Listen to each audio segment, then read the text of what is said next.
Hello everybody out in YouTube land. This is Dave with Roachdog RC. Today we're going to take a look at the Redcat Volcano. I finally got it out and took it for a run. And I need to make a correction with everybody on what I did here. If you've been watching my videos, I had, I already took it off to examine this, but if you recall in one of my last videos, I put a piece of fabric around the motor and I zip tied it on because I was worried about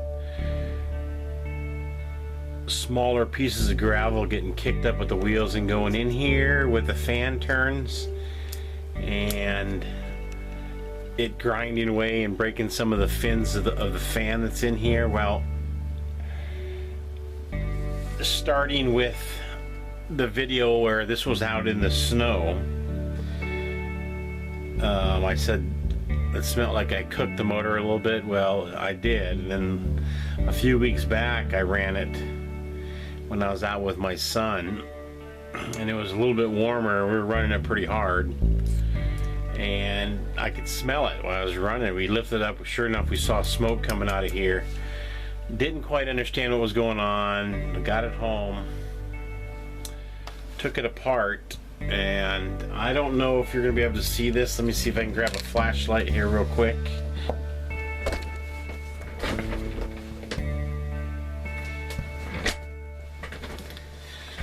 But what had happened is because I had the fabric over these vent holes, the heat sink here just wasn't pulling enough heat out of the motor and it absolutely cooked the plastic fan that spins in here that's supposed to cool off the motor. So, what I thought was a great idea obviously didn't work out to be that way, and I don't know.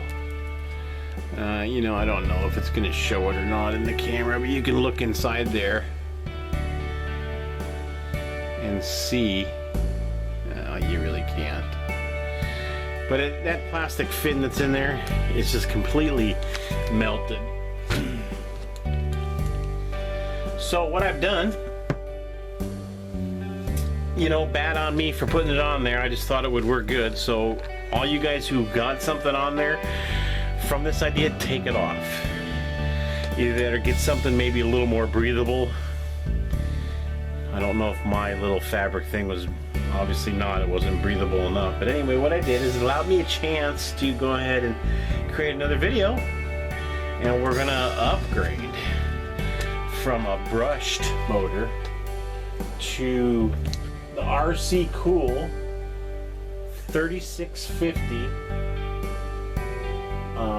4370 kV brushless motor with a 45 amp ESC.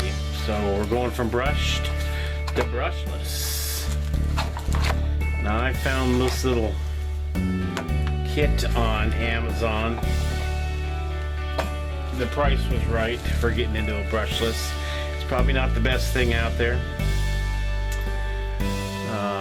But you know what? We're gonna give it a try. It's always good to get something new. We can upgrade a little bit and get it on YouTube and see how it goes. Try out different products. And if it doesn't work, well then, you know what? Then we get to do another video on how to replace that one. So anyway, it's a pretty good looking brushless motor. Kind of neat color. Everything's color coded on wires. They match. So looks like it should be pretty easy to get it in the car. And I also bought a programming board that goes with the motor.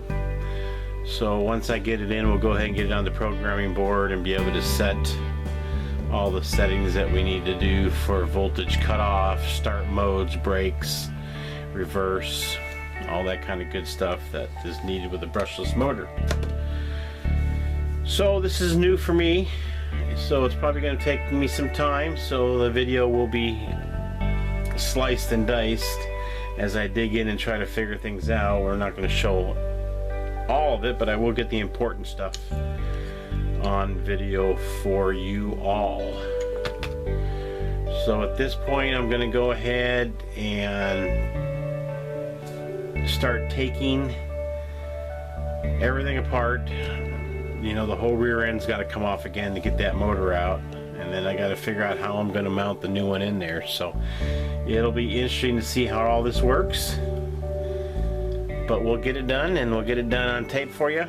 So if you want to do something like this, you'll be able to follow along.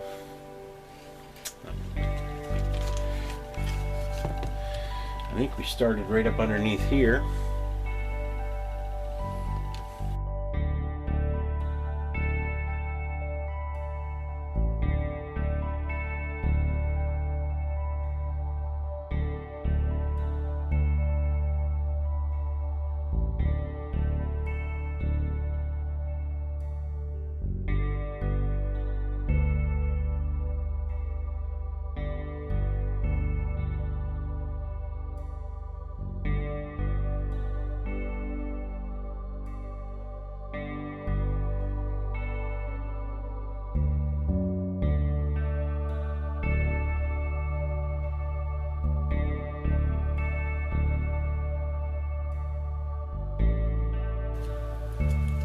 Yeah, maybe now you can see inside there that it's just absolutely cooked.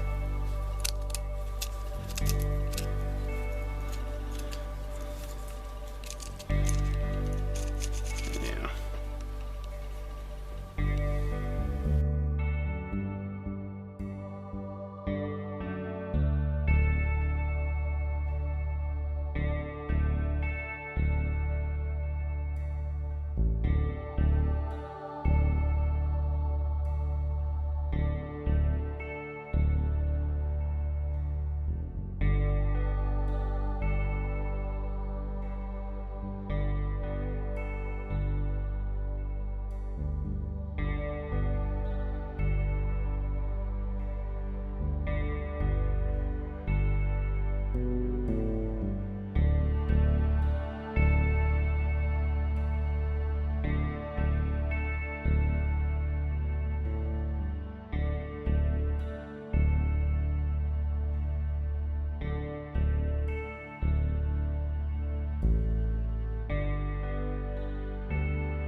Okay, so I went ahead and I installed the new brushless ESC.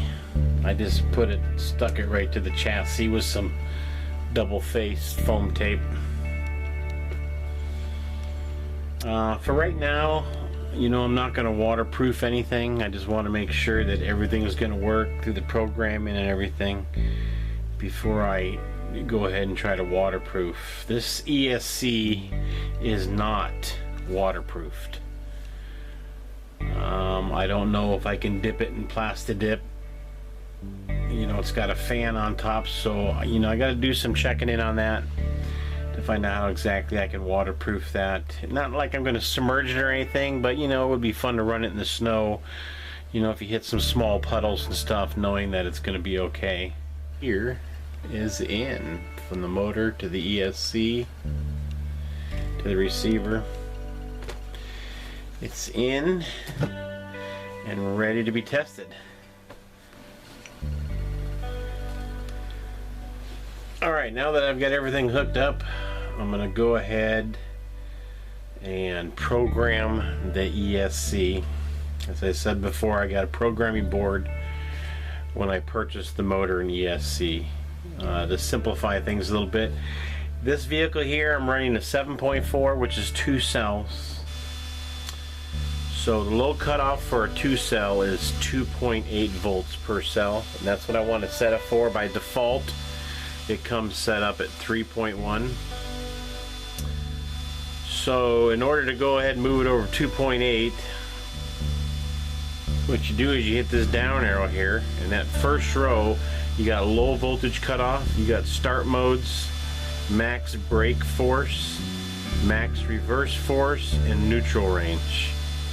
So the low voltage, obviously I want to take over to 2.8, which I have already done, but I'll show you how I did it. You hit down until that row, the lights went across that row. Then you hit program, and then you hit your side arrow. Oh. Alright, it's being a stinker.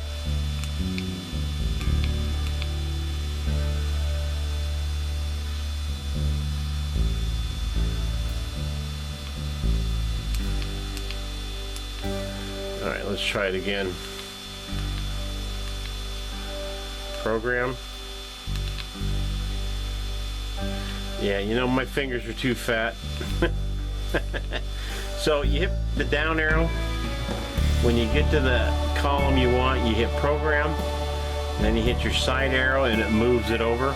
And I moved it over 2.8. Once I did that, you hit program again, and a little right here where it says work. I don't know if you can read that or not, but it says work right there.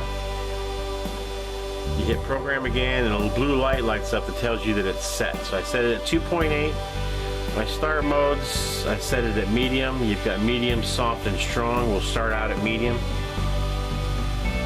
Max brake, I got 100%. Max reverse force, its default was 25. I moved it up to 50. And my neutral range, I just left at 6%. Obviously, if you hit the reset button, it's going to go ahead and reset everything to factory default. We're going to go ahead and leave it right where it is right now. We'll run it, and then if need be, I can take this out in the field and I can reprogram some things out in the field and get it fine-tuned to what I want to do with it. Well, it's pretty dark outside, so I decided just to go ahead and fire it up. You know, I took it for a quick run out in an empty lot I had, and it runs really good. There was a clicky sound, a little glitchy clicky sound, but I noticed when I pulled the plug out for the receiver, or for the ESC, the servo plug, the negative wire wasn't snapped into the black plastic. And as I pushed the thing in, it pushed the negative ground up, so it wasn't making good contact and it would click. You can see I got that fixed, and we've got good response both forward and backward. So gonna be quite the difference from the stock brushed motor.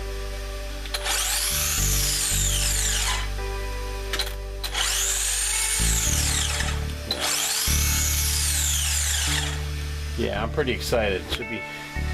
Should be a lot of fun to zip around now. And as always, if you like the videos, please hit the like button.